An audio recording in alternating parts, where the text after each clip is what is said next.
section. Show the worst of humanity. Okay, so starting on 25:19, it's starting with Jacob and Esau. And we're going to read the rest of 25, or we'll talk about 26 when we get there. This is the account of Abraham's son, Isaac. Abraham became the father of Isaac, and Isaac was 40 years old when he married Rebekah, daughter of Bethuel, the Aramean from Paddan Aram, and sister of Laban, the Aramean. Laban will come back into play shortly. Isaac prayed to the Lord on behalf of his wife because she was barren. The Lord answered his prayer, and his wife Rebekah became pregnant. I'd like to stop right there. I don't know if it says here or if it's later. It's a little later. It's going to tell us that Rebekah, they had been married 20 years. So the barrenness of Rebekah was kind of mirroring, not quite as bad, the barrenness of Sarah and Abraham. They were barren a tad longer, but it was 20 years before she got pregnant. The babies jostled each other within her, and she said, "Why is this happening to me?" So she went to inquire of the Lord. And it doesn't really say where she went. If there was a place of worship, don't know. They're really, they worshiped God, but anyway, she went to inquire of the Lord. The Lord said to her, "Two nations are in your womb, and two peoples from within you will be separated. One people will be stronger than the other, and the older will serve the younger." And that's real important, that last phrase, the older will serve the younger. When the time came for her to give birth, there were twin boys in her womb. The first to come out was red, and his whole body was like a hairy garment. So they named him Esau. And the name Esau means hairy. It also means red. He was also called Edom, which means red, so hairy. After this, his brother came out with his hand grasping Esau's heel. So he was named Jacob.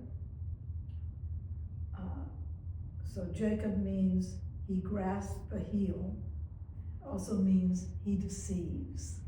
And we'll see that come up as we go on. Here's where you can figure out Isaac was 60 years old when Rebekah gave birth to them. So Isaac was 40 when he married Rebekah. So there's your 20 years. The boys grew up, and Esau became a skillful hunter, a man of the open country, while Jacob was a quiet man staying among the tents, who had a taste for wild game. I did something, skipped the line. While Jacob was a quiet man staying among the tents, Isaac, who had a taste for wild game, loved Esau, but Rebekah loved Jacob. I have some notes over here. Look at. Linda, if you don't mind me asking, what version are you reading? I don't know. Sounds like NIV. It's an idea. NIV, okay. No, I don't mind you asking. Jim likes NLT. They don't- Yeah. That's right, it's like trying to keep up. Yeah. It's okay, it's I all can, good. No, it's all good. I was gonna say I can use my phone, but the phone's recording. I'll read slow.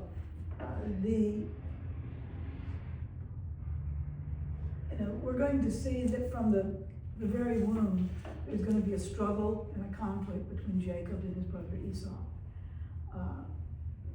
It starts in the womb. They're moving around.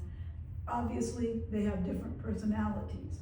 because one liked to hunt, so, and one was more quiet and stayed home, more of a homebody. One, as we're gonna find out, was Esau's favorite, and the one that stayed home was Rebekah's favorite. And it doesn't, if, I didn't have a sibling, so I don't know about favorites. But if you had siblings, or if you have siblings, and if you know, ever felt that within your parents, you can understand what goes on. And sometimes it's perceived, sometimes it's real. In this case, it was real. It wasn't even perceived. So, once when Jacob was cooking some stew, Esau came in from the open country, famished. He said to Jacob, "Quick, let me have some of that red stew. I'm famished." That's why he was also called Edom. Jacob replied, "First, sell me your birthright." "Look, I'm about to die," Esau said. "What good is the birthright to me?" But Jacob said, "Swear to me first." So he swore an oath to him, selling his birthright to Jacob. Then Jacob gave Esau some bread and some lentil stew. He ate and drank, and then got up and left. So Esau despised his birthright. Now if we go back, Genesis 12, that's where the original blessing from God, where Abram is called, "Go from your country and your father's house to the land that I will show you, and I will bless you, and I will make your name great, and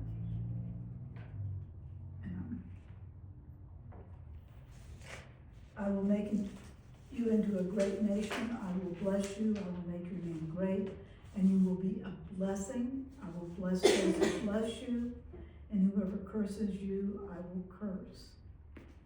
And we'll see this again maybe tonight in the reading. "And all peoples on earth will be blessed through you."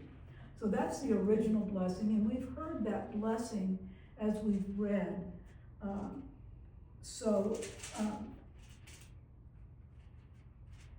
As Abraham died, he reminded, if I'm not mistaken, in 20. Sorry guys, traffic's a nightmare. I'm going 23 right now. Better than never.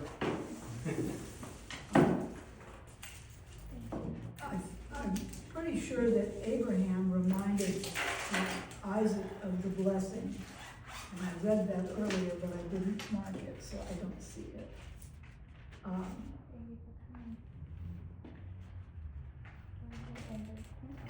It's further down in 26.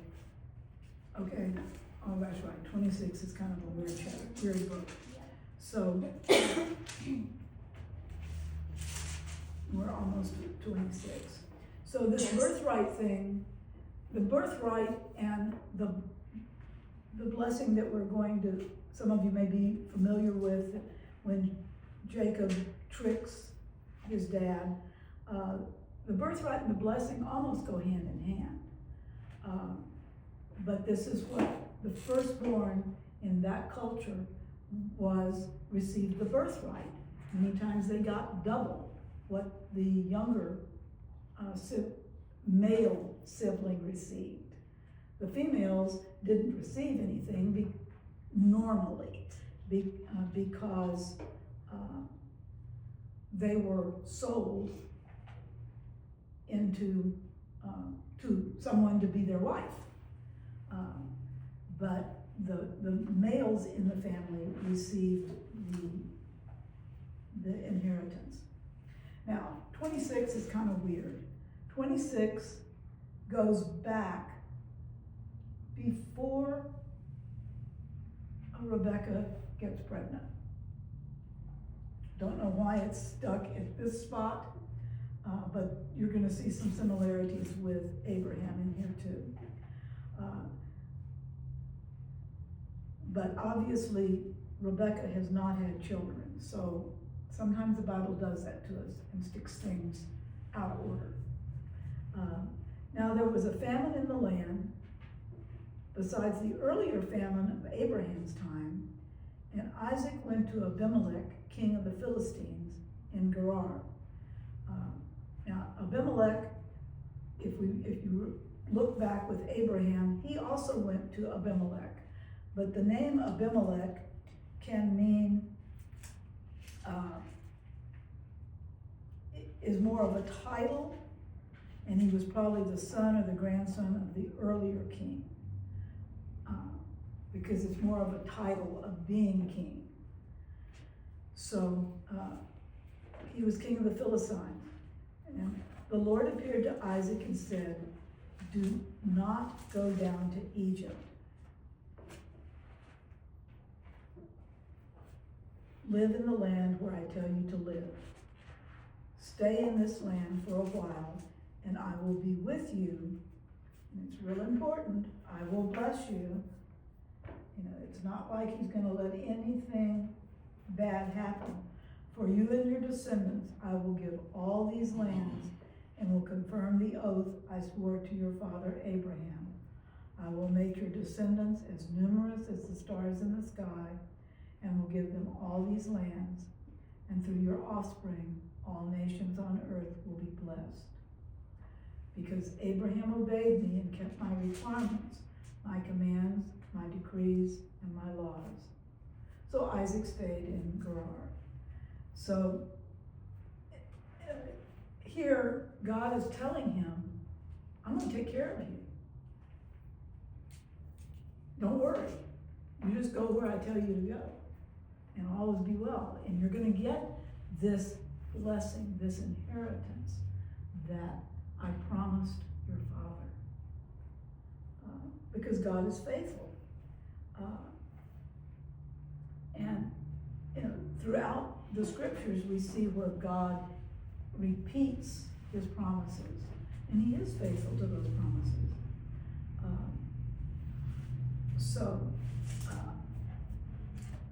So when the men of the place in the Gerar asked about his wife, he said, "She is my sister." Have we heard this before? Yeah. I wonder where he heard it. Well, Isaac wasn't around yet, but I'm sure he may have heard the stories told. "She is my sister," because he was afraid to say, "She is my wife." He thought, "The men of this place might kill me on account of Rebekah, because she is beautiful." Just a total repeat of Dad. Total repeat. You know, and one of the commentaries I read said, you know, God had made provision for them. He was going to take care of them with Abram and Sarai. Abram didn't need to try to portray his wife as his sister, because God had already given him this promise. So if he's given him this promise, this blessing, and he's going to take care of him, wouldn't you think he would take care of him with his wife? But, you know, we're human and we decide we're going to try it our way. You know, and God had this plan of how everything would be carried out, how this blessing would be fulfilled. Come on in.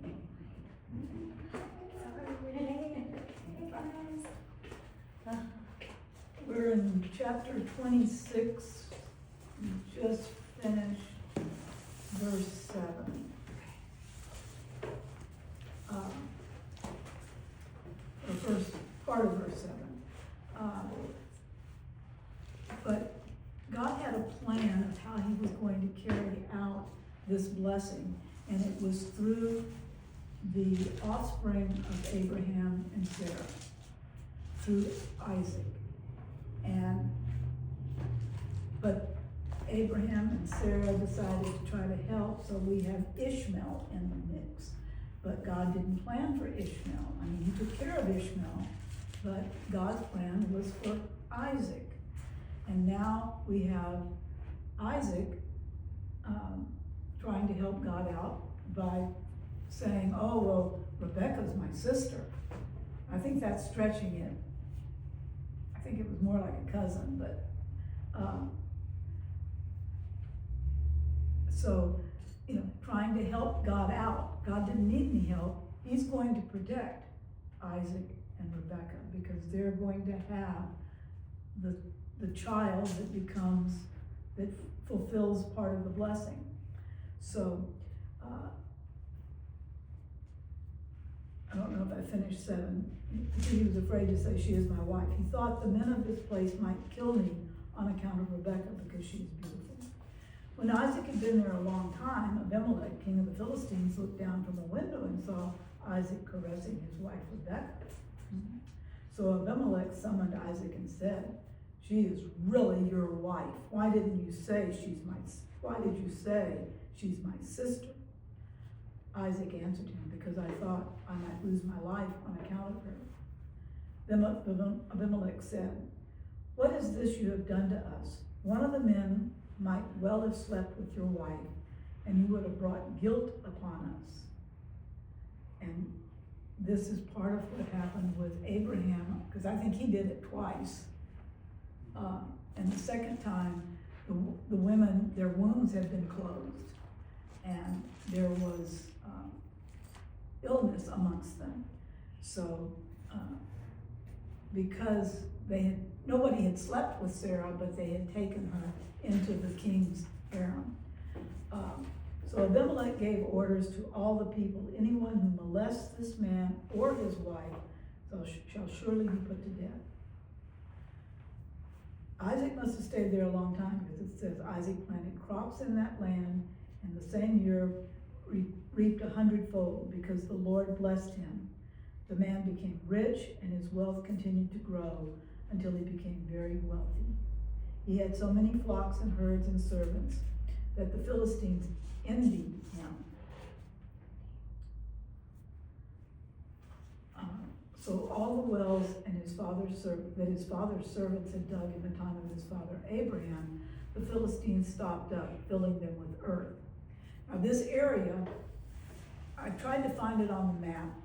You have the strip where the Philistines are that's on the coastline, the Mediterranean coastline. And you have Gaza, which is down towards the bottom of the strip as you're going down towards Egypt, and you have the Sinai area. So Beersheba is mentioned, I think, somewhere here. But this area is either the edge of the Philistine strip, or Gerar was kind of between that and Beersheba, which is, it says the Negev, and this is not my area of knowing where anything is. So, but it's not up, it's well below Jerusalem, and it's over closer to Egypt, but not in Egypt. It's kind of on the edge of Israel, the area that would eventually be Israel. Then Abimelech said to Isaac, move away from us, you have become too powerful for us. When did we hear that before? What two family members had to separate because there was squabbling? Abraham and his nephew Lot. Yeah. They were squabbling because they had gotten so many, their flocks were too large and they couldn't live that close together. So, some of the same things, and the Philistines envied. So we have a little bit of jealousy because obviously God is blessing Isaac. And so the Philistines aren't reaping the same increase in flock or the same crop production as Isaac. They're growing in the same land, but Isaac is getting much more than they are because God has blessed him. And so there's this envy. And, without a well in that part of the world, you can't live. So they're stopping up the wells. So Isaac moved away from there and encamped in the valley of Gerar and settled there. Isaac reopened the wells that had been dug in the time of his father Abraham, when the Philistines had stopped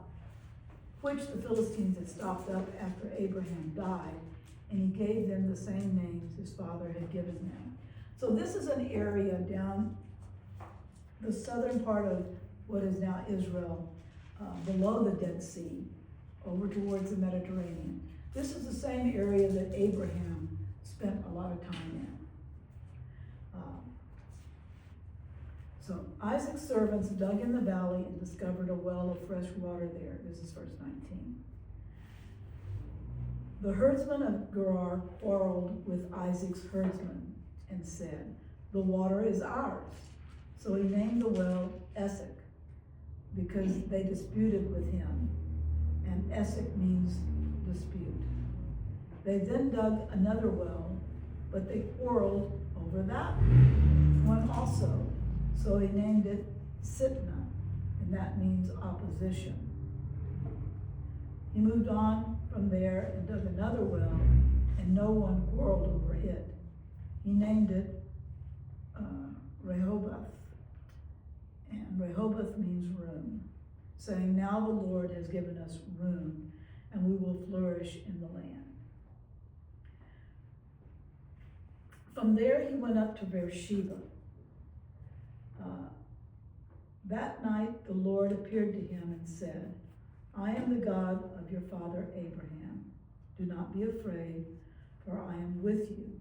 I will bless you and will increase the number of your descendants for the sake of my servant Abraham."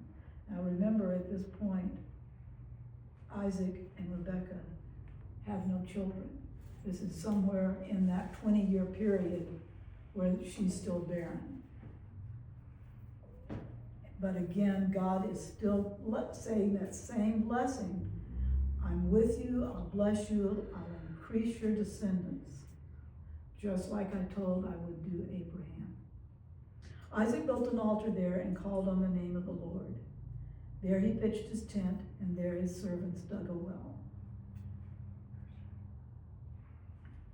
Meanwhile, Abimelech had come to him from Gerar with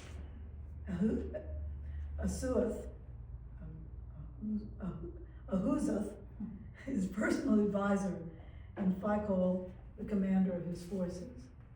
Isaac asked them, "Why have you come to me, since you were hostile to me and sent me away?"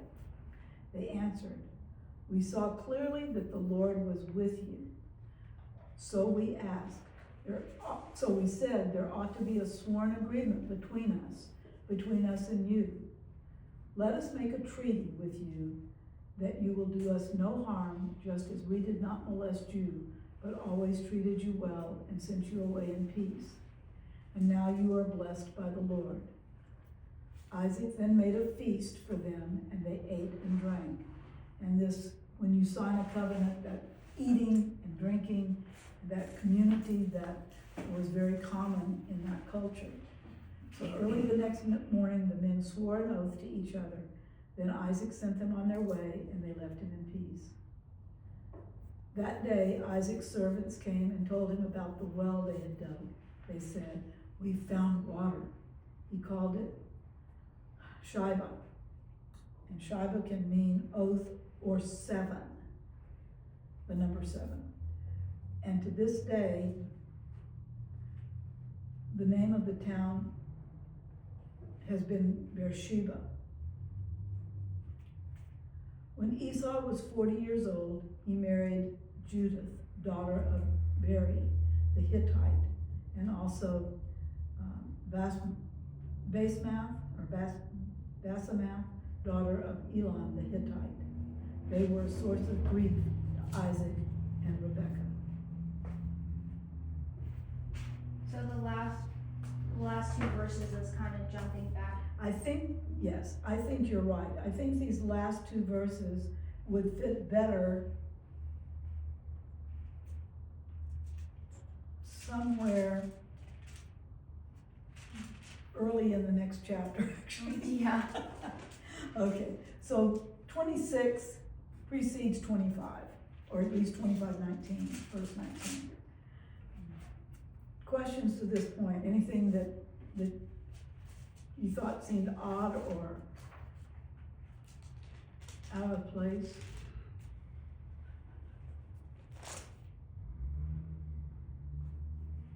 No? Okay, Jacob gets Isaac's blessing.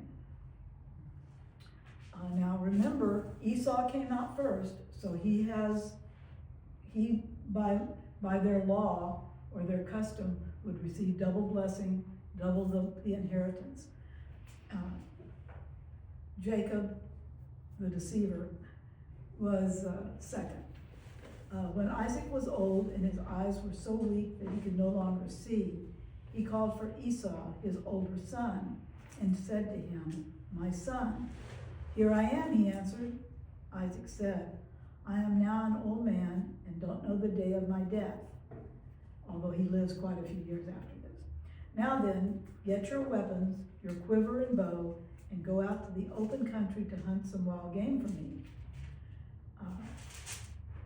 Prepare me the kind of tasty food that I like, and bring it to me to eat, so that I may give you my blessing before I die." Now Rebekah was listening as Isaac spoke to his son Esau. When Esau left for the open country to hunt game and bring it back, Rebekah said to her son Jacob, "Look, I overheard your father say to your brother Esau, 'Bring me some game and prepare me some tasty food to eat, so that I may give you my blessing in the presence of the Lord before I die. Now my son, listen carefully and do what I tell you.'" She's going to say that to him twice. Another time. "Go out to the flock and bring me 2 choice young goats, so I can prepare some tasty food for your father, just the way he likes it. Then take it to your father to eat, so that he may give you his blessing before he dies." Is this a good family relationship? You kind of wonder, what kind of marriage did they have? If she's plotting to deceive her husband. It's really kind of strange.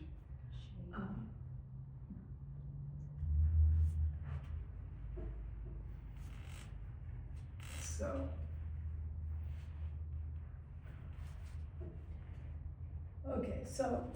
he went and got them. Jacob said to Rebekah, his mother, "But my brother Esau is a hairy man, and I'm a man with smooth skin. What if my father touches me? I would appear to be tricking him and would bring down a curse on myself rather than a blessing." His mother said to him, "My son, let the curse fall on me. Again, just do what I say. Go and get them for me." So he went and got them and brought them to his mother, and she prepared some tasty food, just the way his father liked it. Then Rebekah took the best clothes of Esau, her older son, which she had in the house, and put them on her younger son Jacob. I mean, they're really the same age, but she also covered his hands and the smooth part of his neck with the goat skins. Then she handed to her son Jacob the tasty food and the bread she had made. He went to his father and said, "My father?" "Yes, my son," he answered. "Who is it?" Jacob said to his father, "I am Esau, your firstborn. I have done as you told me. Please sit up and eat some of my game, so that you may give me your blessing." Isaac asked his son, "How did you find it so quickly, my son?" "The Lord your God gave me success," he replied. Then Isaac said to Jacob, "Come near so I can touch you, my son, to know whether you really are my son Esau or not." So Jacob has, his eyes may not be detecting which child it is, but the voice is giving it away a little bit. Jacob went close to his father Isaac, who touched him and said, "The voice is the voice of Jacob, but the hands are the hands of Esau." He did not recognize him, for his hands were hairy like those of his brother Esau, so he blessed him. "Are you really my son Esau?" he asked. "I am," he replied. Then he said, "My son, bring me some of your game to eat, so that I may give you my blessing." Jacob brought it to him, and he ate. He brought some wine, and he drank. Then his father Isaac said to him, "Come here, my son, and kiss me." So he went to him and kissed him. When Isaac caught the smell of his clothes, he blessed him and said, now remember, this kiss was actually a deceiving. And in the New Testament, we have someone that kisses Jesus. Judas. He was betrayed with a kiss.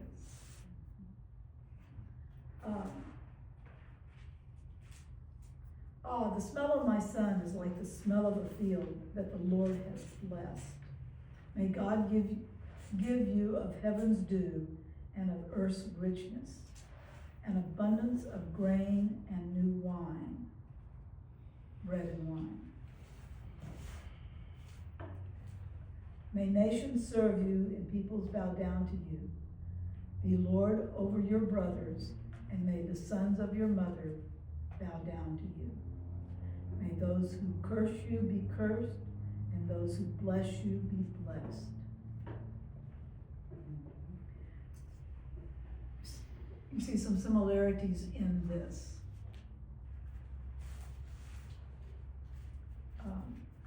It's almost a repeat of Genesis 12, isn't it? And remember when Rebekah consulted the Lord before their birth in 25-23,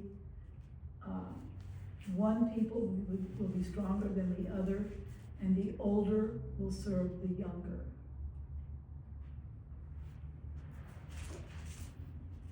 And the two will be separated. The two nations are in your womb, and two peoples from within you will be separated. And as we read on, we'll see that immediately after this, Jacob and Esau are separated, but even when they come back, they remain separated, partly because they were both very wealthy and they had a lot of flocks. So they did not live close together, but they are separated, and nations do serve Jacob, and people do bow down to him, and he is the Lord over his brothers. After Isaac finished blessing him, and Jacob had scarcely left his father's presence, his brother Esau came in from hunting. He too prepared some tasty food and brought it to his father. Then he said to him, "My father, sit up and eat some of my game, so that you may give me your blessing." His father Isaac asked him, "Who are you?" "I am your son," he answered, "your firstborn Esau." Isaac trembled violently and said, "Who was it then that hunted game and brought it to me? I ate it just before you came, and I blessed him, and indeed, he will be blessed." When Esau heard his father's words, he burst out with a loud and bitter cry and said to his father, "Bless me too, my father." Now these boys are not all that young. We're not talking 12 or 13-year-olds. They're at least in their 20s, if not a little older. But he said, "Your brother came deceitfully and took your blessing." Esau said, "Isn't he rightly named Jacob, which the name means deceiver? He has deceived me these 2 times. He took my birthright," as we read a chapter ago, "and now he's taken my blessing." Then he asked, "Haven't you reserved any blessing for me?" Isaac answered Esau, "I have made him lord over you, and have made all his relatives his servants. And I have sustained him with grain and new wine.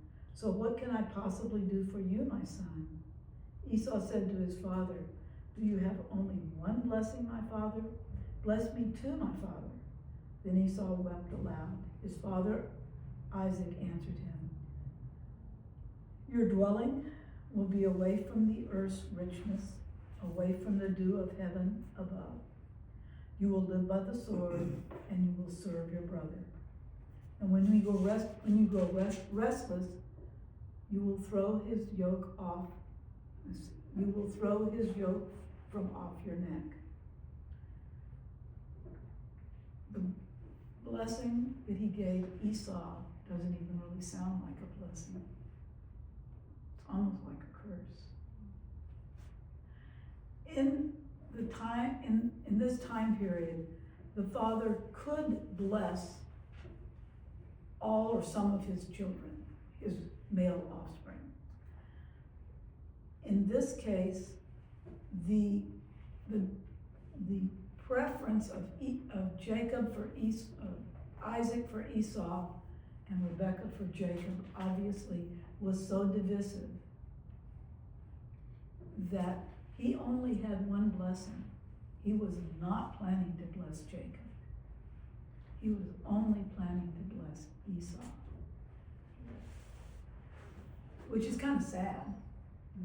But, you can already tell the turmoil that had to be in that household between the hunter and the housebound one. And how there was this, you could maybe see Dad saying, why doesn't Jacob get up and go hunt? Why didn't he get up and be a man? And Rebekah protected that. So Isaac only had this one blessing planned, and Jacob tricked. But again, if we go back to chapter 25, the plan that God had for the continuation of the people, his chosen people, was through Isaac, and it was through Jacob, not Esau, because the Lord told Rebekah that the older would serve the younger, which is backwards. That the blessing would come through Jacob. Now, would it have come anyway? It's hard to know. Man took it into his own hand. Jacob, through Rebekah, they tricked Isaac to where he blessed the younger son. Well, the second born. He's not younger because they were twins, so they're the same age, but the second born.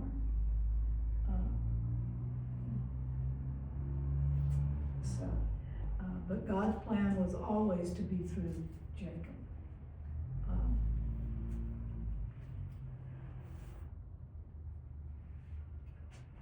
Questions? Thoughts?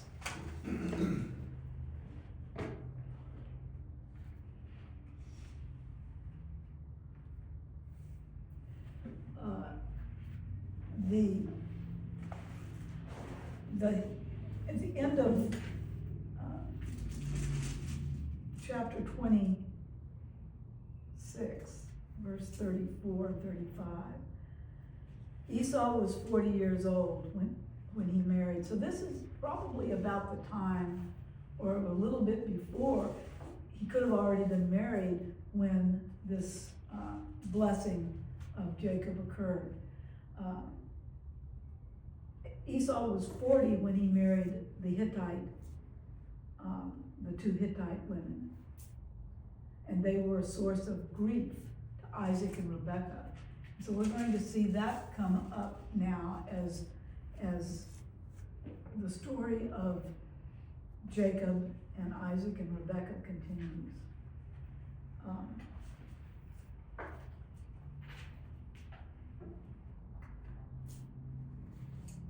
Esau married a queen from the land that He his married, grandfather didn't want his dad to marry from. right, and the Hittites were enemies of, and I don't know if they were so much enemies at this time, but the Hittites became enemies of the chosen people. Although sometimes it seems like the whole world is an enemy of the chosen people. They've struggled for so many years. But the Hittites were not friendly. So it seems odd that Esau would go and not take, not just one, I think he ends up taking 3 Hittite women for wives. So, if 1 or 2 didn't upset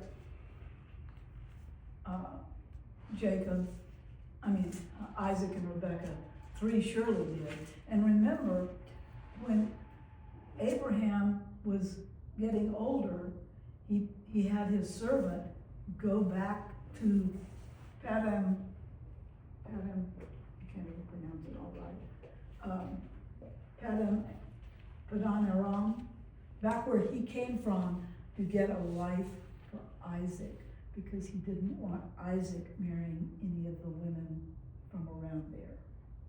Yeah, so you would think that Isaac would follow the same, since he follows his father. Well, you would think Esau would have done the same Yeah, well, that's thing. what I'm saying, you think Isaac would have said, hey. Esau, go you there. need to go back and get a Go there wife. and Get you a wife, right? Ah, Yeah. but again, Esau's 40 years old. Yeah. He's not a child.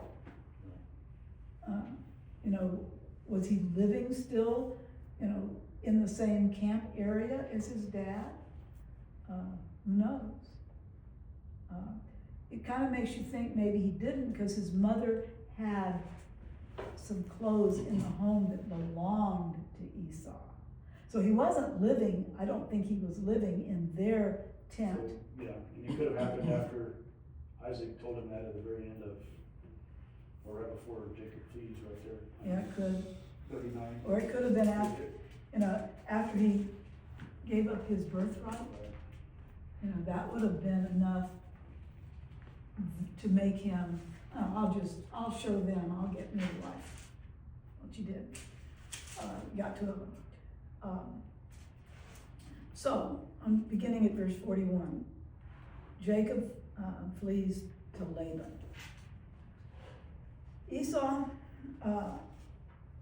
Esau held a grudge against Jacob because of the blessing his father had given him. That he did. Which is really odd, because his birthright didn't mean anything to him. And the birthright and the blessing almost go hand in hand. So if you didn't have your birthright, how could you get the blessing? And he just gave up his birthright because he was hungry. He was hungry. He was tired, he was hungry, didn't mean it. Just whatever, just Yeah, give me just some. give me some food. Yeah. He said to him, "The days of mourning for my father are near. Then I will kill my brother Jacob." Now he's thinking that because Isaac is getting older and his health is not real good, that he's going to die soon. I don't know how much longer. Isaac lives quite a while, another even 10 or 20 years after this. So it wasn't as imminent as Isaac was doing a poor me, I guess, on the bed. I'm getting old and I can't see good.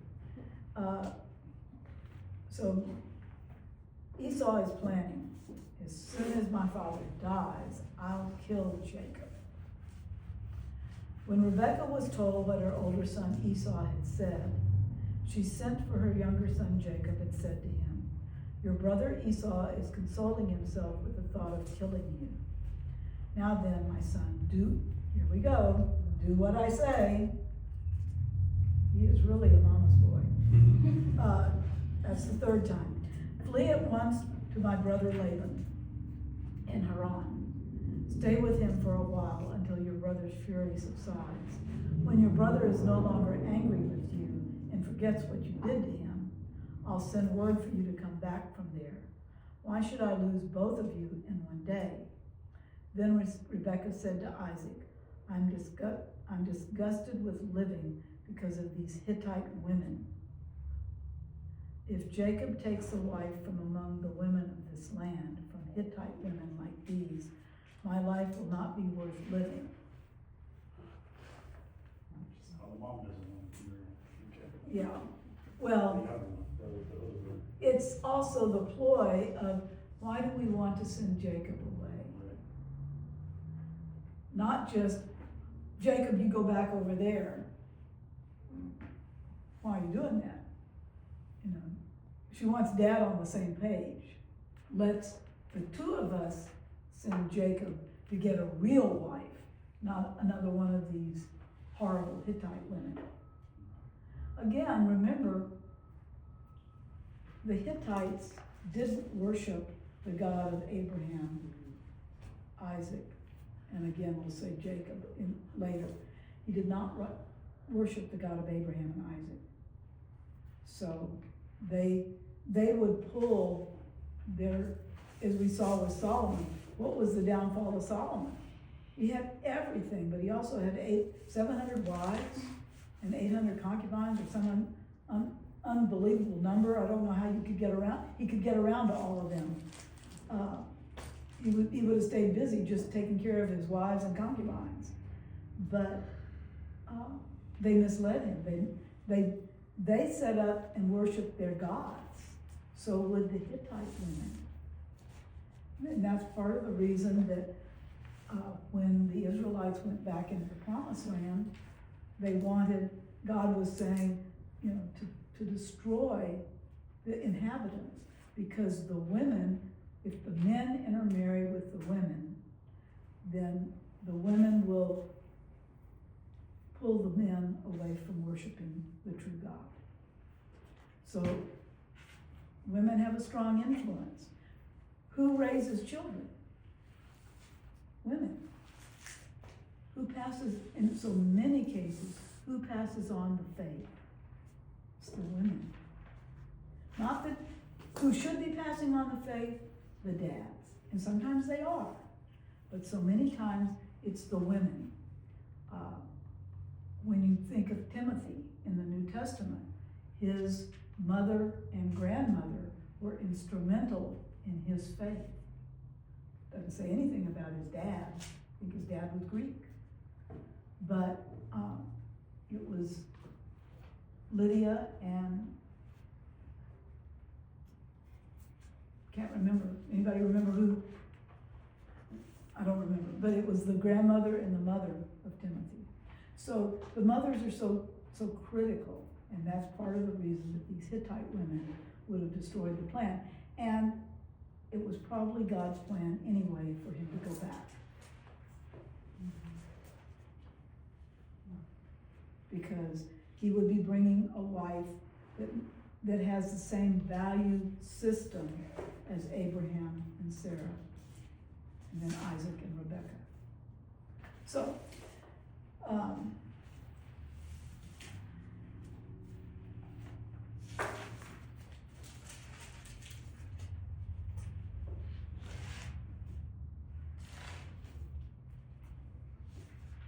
okay, we're going to do just a little bit of the first few verses of 28 down to verse 9, and then I think we'll stop for the evening, because it kind of finishes Isaac and Rebekah and Jacob's plan.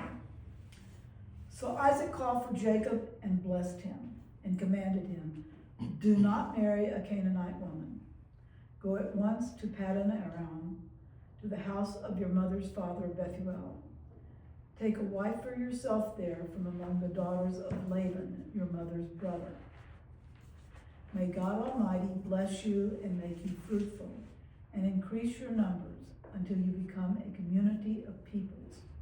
May he give you and your descendants the blessing given to Abraham, so that you may take possession of the land where you now live as an alien, the land God gave to Abraham. Then Isaac sent Jacob on his way, and he went to Paddan Aram, to Laban, son of Bethuel the Aramean, the brother of Rebekah, who was the mother of Jacob and Esau. Now Esau learned that Isaac had blessed Jacob and had sent him to Paddan Aram to take a wife from there, and that when he blessed him, he commanded him, do not marry a Canaanite woman, and that Jacob had obeyed his father and mother and had gone to Paddan Aram. Esau then realized how displeasing the Canaanite women were to his father Isaac. So he went to Ishmael and married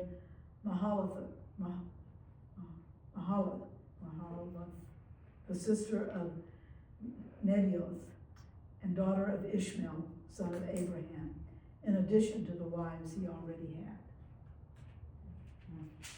So it wasn't another Canaanite, it was an Ishmaelite. So, but again, the Ishmaelites, the sons of Ishmael, do not have a real good relationship. I mean, Ishmael and Isaac did bury Abraham, but as time goes on, you know, that relationship is always a little strained because the blessing is through Isaac, Abraham and Isaac, and then Jacob. And Ishmael got a blessing, but it's not the same blessing. And he lived in the country, and he was wild, and he was brash. And when Jacob is sold into slavery, he's sold to some Ishmaelite traders. So those Ishmaelites, descendants of Ishmael, had to know who Joseph was, who the brothers were. Just their talking. So it was like they took their cousin to sell him into slavery. So there wasn't a real great relationship there. Questions? Comments?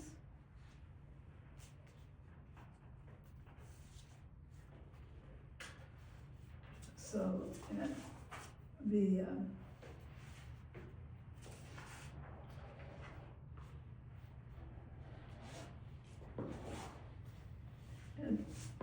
there was a Bible study quite a few years ago at Faith with Paul Cross. I'm looking around here, none of you were at that Bible study, so he has a little box here, and he says, what would you think of what do you think of all this? What would your last meal be? You know, I guess referring to Isaac wanting the wild game. And why would Rebekah do such a thing to her own son? I mean, Esau is just as much her son as Jacob, but she plots against him really bad. How can Isaac not revoke? And this is a good question. How can Isaac not revoke his decision knowing he had been tricked? But he didn't. He didn't. And as we read through the old, it's actually more it comes up in Exodus, that when, you know, this blessing the younger instead of the older comes again with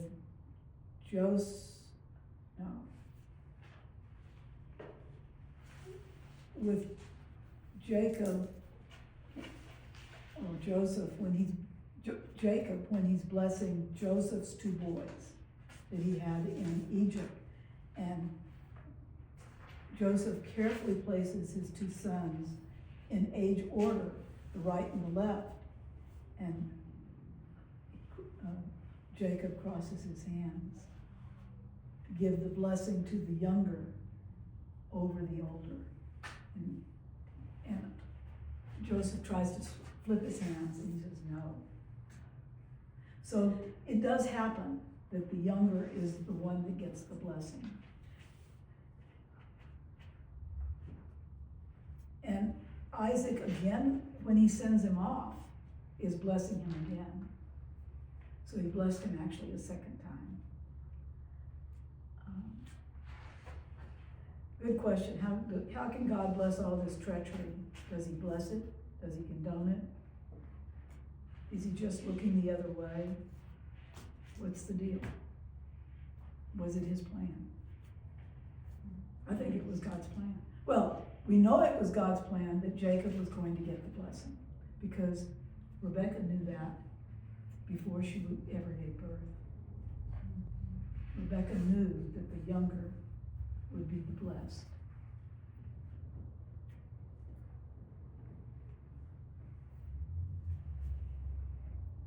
And is Esau is he innocent? And is he the one that we should have pity on?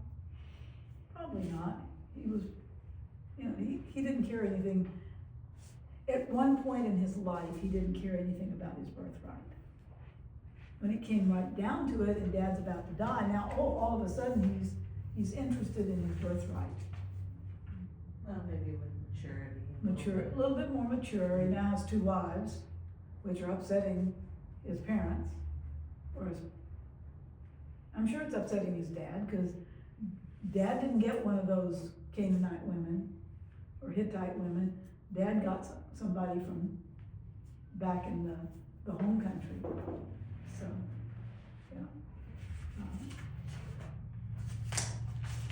So the plot thickens, and it gets thicker, and Jacob's name means deceiver, and Laban, anybody remember what the name Laban means?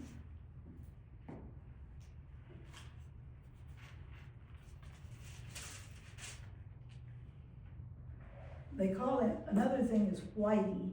He's also a deceiver or a trickster. He's not the nicest of people. So the deceiver gets deceived, as we'll come to find out next week. Laban is white or pure? Pure? Pure? Laban? Whitey, I don't know why, I don't know if I saw in any of my notes what wine.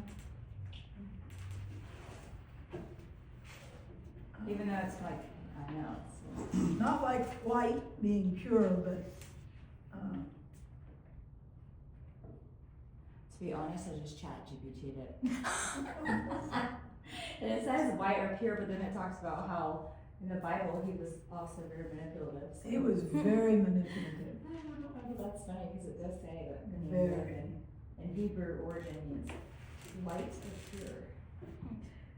And if I'm not mistaken, if you went back and read earlier in Genesis when the servant went,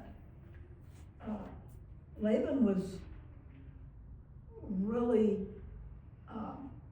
kind of had his, you know, the deal should have been with Rebekah's father, not with Laban, but Laban was very in wanting to know exactly what all was going on with his sister. So he was one that wanted to be in control of things. Mm-hmm. Not the one that you really want to be trying to make deals with, because you're going to probably lose. Mm-hmm. So, let's close with a word of prayer. Maybe some of these that came in late may have prayer requests that Oh. we didn't cover earlier. Oh, prayer requests.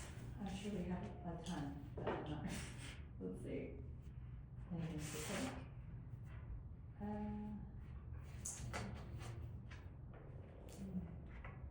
I don't think anything's coming to my mind, but, so No. thank you for thinking of us. For sure, our country and the Well, world. that's, yes. But we should have prayed for that earlier too. We can do that now, and then why don't we close with the Lord's Prayer. Heavenly Father, we just thank you for this evening and for your word that shows us that even when times should have been good times, there was family strife, there was dissent, there was treachery, so that even in our families today, there's not always good relations. It helps us to understand some of the struggles that we go through. We lift up our country, our president, and the leaders of the countries around the world, that they govern with honesty, that they govern with integrity, that they be given wisdom to make wise decisions,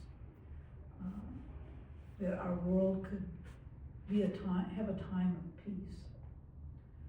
War doesn't solve anything. It just costs lives.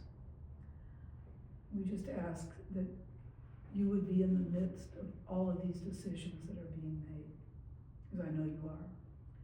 And now hear us as we join together in the prayer that Jesus taught his disciples. Our Father, who art in heaven, hallowed be thy name. Thy kingdom come, thy will be done, on earth as it is in heaven. Give us this day our daily bread, and forgive us our trespasses, as we forgive those who trespass against us. And lead us not into temptation, but deliver us from evil. For thine is the kingdom,